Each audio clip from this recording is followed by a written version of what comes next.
Hey everyone, this is a new Sonic Frontiers video. It's all the egg memos that you can collect throughout the fishing game. Hope you enjoy it, and there's a couple of theories in there. Spoilers, spoil warning, and yeah, hope you enjoy. Some force is keeping me from exiting cyberspace. Is it because my AI made unauthorized access to the databases? If so, that's the exact opposite of what it was supposed to do. What are gun military craft doing in here? Sage has helped me avoid the worst of it, and it doesn't appear to be manned. Is it a defense mechanism? I need to learn more. The terrain here keeps shifting. I'm finding recreations of regions from South Island, West Side Island, even Angel Island. Where is this environmental data coming from? I found elements from my own EGGMAN, the United Federation, even Planet Donpa Kingdom race data. As best as I can surmise, this cyberspace extends well beyond the scope of these islands and is gaining information from around the world. Fascinating. I am officially jealous. This entire expanse was constructed by the ancient race who had previously settled on these islands. The level of technology they employed is completely alien to me, so I can't salvage it. Yet. It appears the Starfall Islands act as the CPU for cyberspace. Once I'm out of here, I need to secure them at all costs. I'm not able to access the data too readily, but it appears the entire history of the Ancients is recorded here in cyberspace. More than that, they logged their memories, their desires. It's almost like they encoded their very souls into this place. Now then, how can I use that to my benefit? Who were the Ancients? They predate any civilization by a wide margin. The Echidnas? The Black Arms? Please. The Babylonians? Hardly. And yet they didn't seem to influence the world beyond these 3 piddly islands. Why? What stopped them from conquering the world? I'm finding multiple connections between the Ancients and the Chaos Emeralds. Their technology seems built with the emeralds in mind. It's almost like they share the same origin. I enjoy a good mystery, but not when the answers are more mysteries. So, what I find interesting about this, by the way, is that the emeralds are now kind of changing their lore again. Like, I think we all kind of assumed the Echidnas had the most time with them. Maybe you can argue the Babylonians might have known it just as long too. But now with Starfall Island, which is on Sonic's world, there's now more that no, there was a even more ancient civilization, literally just called the Ancients, because we don't know what they were. Later in the video, though, kind of tells you, but that they've had the emeralds the longest now, and to me, it's kind of bizarre to keep thinking how much they're gonna keep changing where the emeralds came from. Like, cause it's this civilization had it, no, this one now, and this, and this, and so I do find that super interesting that the emeralds keep evolving in lore as time keeps progressing. It slowly stops becoming like, oh yeah, Sonic knows how to use it. No, it's everyone else knew how to use it. Sonic can just somehow use its power probably the best. I mean, compared to every other ancient civilization, none of them have had success as much as Sonic. I mean, you can argue Chaos did, because he used the negative energy from it and almost wiped out the world. And he did wipe out the Echidna, so you can maybe say Chaos is up there with Sonic in using it and being the most powerful, but clearly it's Sonic is the only one that has the most true success and at least being the most powerful with the emeralds. Now, I don't know where now the question is, did the Echidnas learn from the ancients? Because as Eggman mentions, the Angel Island has similarities with Starfall Islands, and where their technology is kind of not same, but like how they harness the emerald power. Basically, like the containers are kind of similar. Like think of the Master Emerald Shrine. So to me, that's always crazy that now the echidnas probably aren't even the ones who are the most knowledgeable about the emeralds, right? Because I think everyone could safely assume that that civilization was the most knowledgeable about the Chaos Emeralds and Master Emerald. But no, now we have the Ancients now that probably know a bit more than Sonic and crew now. So, or at least the Echidnas. So that's another headache. But I do hope the Ancients are brought up again. So far their civilization seems badass. I love it. So, anyways, let's go on to the next egg memo. The ancients seem to have employed a set of strange icons as keepsakes or totems. That same imagery is being used by the Coco running around the islands. Did the Coco inspire the ancients? Or did the Coco adopt the leftovers once the ancients were gone? Something wiped out the ancients, that's for certain. A catastrophic event caused dire environmental shifts across the islands. It appears they made some effort to rebuild, but they were living on borrowed time. They died out within a generation. I don't believe this. I had Sage run a diagnostic on the recorded genetic data of the ancients, and then against archives I have with me. They're relatives of Chaos, the god of destruction. After countless years, their DNA corroded to the point they were completely transformed into a new species. Some kind of radiation affected them for eons, making them unrecognizable. Except to a genius like me. Now, this is like the main meat part of this video. This is really, really crazy now. Because, me at least, I think that Chaos existed because of Chao'S, right? As you see in like Sonic Adventure 2 and Sonic Adventure 1, Chao'S can turn into their hand. And one thing that Chao'S really do look a lot alike compared to everyone else that they look after of who trains them, quote unquote, is Chaos. Like, I'm gonna put it up on the screen. Look at a Chao Chaos and look at Chaos and tell me what the difference between the two of them is, right? Like, I'm pretty sure there is a theory out there saying that all Chaos was a Chao that basically learned how to stand up for itself and not be used by the echidnas, right? But now with all this, I'm kind of I don't know how to interpret what he means by this. Does he mean that the ancients existed and then turned into Chaos? So like how they look now or then on the screen, do they turn into Chaos and one of them just happened to be locked aside inside the Master Emerald? Right? Like, you could probably say that was the one that tried to turn against its own race by forever being locked away in the Master Emerald.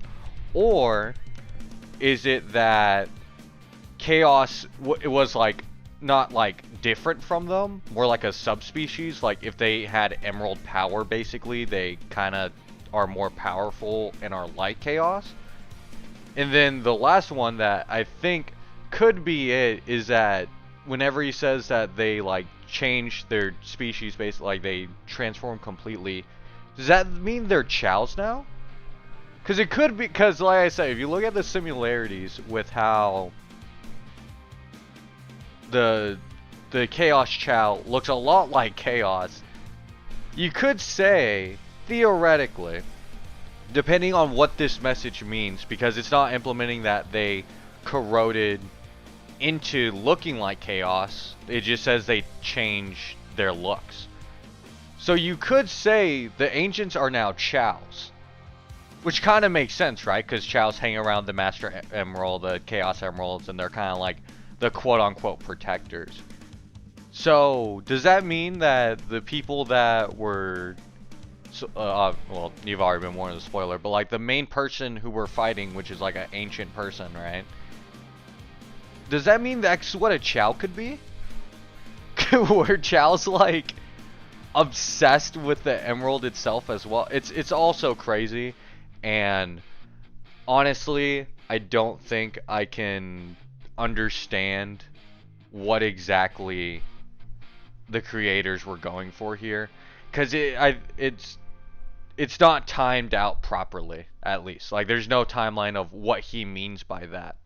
And so I think it could be that if it's not the first one where I believed I said it was like, if they have like emerald powers, they can kind of like be as strong as Chaos.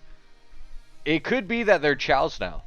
It could be that instead of like extinction that everyone's saying that they went through, they just basically turned into Chao's and try to live inside the emerald to protect what was left of them.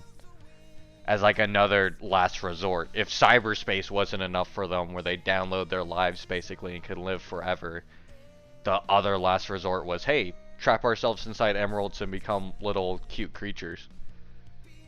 And the Cocos do make similar noises to Chao's. If you actually go and walk up to a Coco, I swear they make the same sounds like Adventure 2 Chao's. So, it could be possible. I don't know. Hopefully, if there is more DLC or if it is explained more, we can find out more about if that's actually what happened. If the Ancients are technically now Chao's, which would be super awesome. And hopefully have a Chao DLC. I know that's kind of reaching it, but I thought for sure the Chao Garden would be back, especially with the Knuckles prologue involving Chao's. I was like, there's no way you don't involve Chao's now. But hopefully it's a DLC. If not, hey, we can always hope for next game. But yeah. I'm deploying my most advanced artificial intelligence into the ancient network spanning the Starfall Islands. I've codenamed it Sage. Sage will take over the alien network, take control of all its resources, and give them to me. Once I'm out of here. Sage is performing at peak efficiency. Makes me wonder where I went wrong with Orbot and Cubot. Not only is she taking control of the Ancients network, but she's harassing Sonic as well. I love it! Despite her best efforts, Sage can't seem to control the Titans. Phooey. She can prompt them to act, but something is blocking her from assuming total control. Sage keeps running the numbers by me, and it's getting tedious. Yes, the power that wiped out the Ancients was formidable. Yes, unleashing it on this world would be catastrophic. But I'm a genius! Once I'm out of here, I'll find a way to handle it. Better yet, weaponize it against Sonic. Sage has been crucial to my survival here in cyberspace. Early warnings of hostile entities, guiding me past firewalls, keeping me updated on progress in the real world. She's the best. It's a program. An adorable program, a very personable program. I wonder if she has a preference. I never really knew my cousin Maria. Everyone spoke of her like she was very special. All that love for someone who was gone when I was right there. But I have to wonder, back then, was she anything like Sage is now? Now this is kind of interesting where Eggman brings up Maria. We haven't really seen much interaction with Eggman and Maria. I mean, besides Sonic Adventure 2, the arc, where he acknowledges Gerald was like his grandfather, stuff like that. But it's interesting to like see him now like admit, no, yeah, we are fully blood related to some extent, right?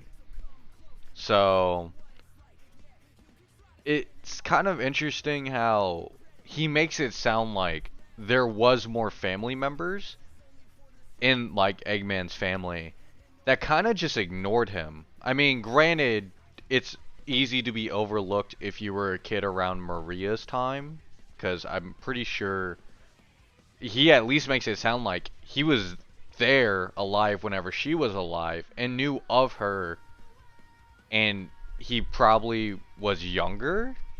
At least that's what it makes it seem, and it's very plausible because, you know, the events of Sonic Adventure 2 is 50 years after, yada yada yada. But to see Eggman upset as a kid as to probably why his family isn't paying much attention to him, because obviously Maria had NIDS, the AIDS version of Sonic like world. Yeah, have fun with that knowledge now. But it is kind of interesting to see how Eggman still feels about it. And he does feel a little bit salty, as you can tell. He's like, I was right there, they kind of ignored me. So you kind of see where Eggman got the loner identity. Like, you know how he doesn't really need people, but like this game is challenging that idea with, if he was shown love and care, would he have been a better person? Would he have ever done this? And how his loneliness as a kid like eventually led him to where he is now. It was at least a start off, so I thought that was really cool to see, that we see more of Eggman lore and how he kind of became what he is. So, but on to the next Egg Memo. Sage told the funniest joke during her report. How fast can Sonic screw things up? Instantly, he's the fastest thing alive. I tell you, she's a chip off the old block. Well, for a program, I mean. It's not like she's alive. Or family, or... Who says I can't create life, huh? Just a bunch of proteins pumping together. Anyone can do that. A true genius does it with code and electrons. And if I did create life, she would be brilliant and loyal and perfectly effective. And you know why? Because her dad is a genius, that's why. Sonic's on the island. Of course Sonic is on the island. I can't remember the last time I had a good night's scheme without him ruining it. Still, for a purely organic creature, obtaining Mach 1 of his own volition is impressive. I'm man enough to admit that. It's Sonic who named me Eggman. Except the joke's on him. I embraced the name. I made it my own. His mockery is now a name feared across the ages. I'm not going to adopt Baldy McNose here, though. My dignity has limits. It appears Amy Rose has been dragged into the mix. Clever girl. Tenacious. She's come a long way since being an easy pawn in my schemes to ensnare Sonic. It seems like she had some trouble finding herself. But when you hang around with someone with as big an ego as Sonic, self-identification has to be a challenge. Knuckles is here too? What a rube. That hair trigger of his is a problem, but also a boon when I can get him to go off in the right direction. Wait, if he's here, that means the Master Emerald is unguarded. Its power will be mine. Oh, no wait. I'm stuck here. Phooey. Sonic's here, so it's no surprise Tails is too. It's a pity. Young Prower has a keen mind and loads of potential, yet he's fixated on worshipping Sonic. And again, maybe that's for the best. Given all the trouble he gave me in Station Square and on the Ark, I think I prefer him wasting his potential lingering in Sonic's shadow. And that's the end. I do kind of like that Eggman kind of admires, I think, Tails the most out of the three of them there. I thought that was pretty cool. Seeing Eggman struggle with realizing he actually doesn't mind being a dad is kind of funny throughout the game. Egg Memo show it. And yeah, I mean, I'm really glad with how this game like came out. I'm not gonna lie. This is like a fanboy moment.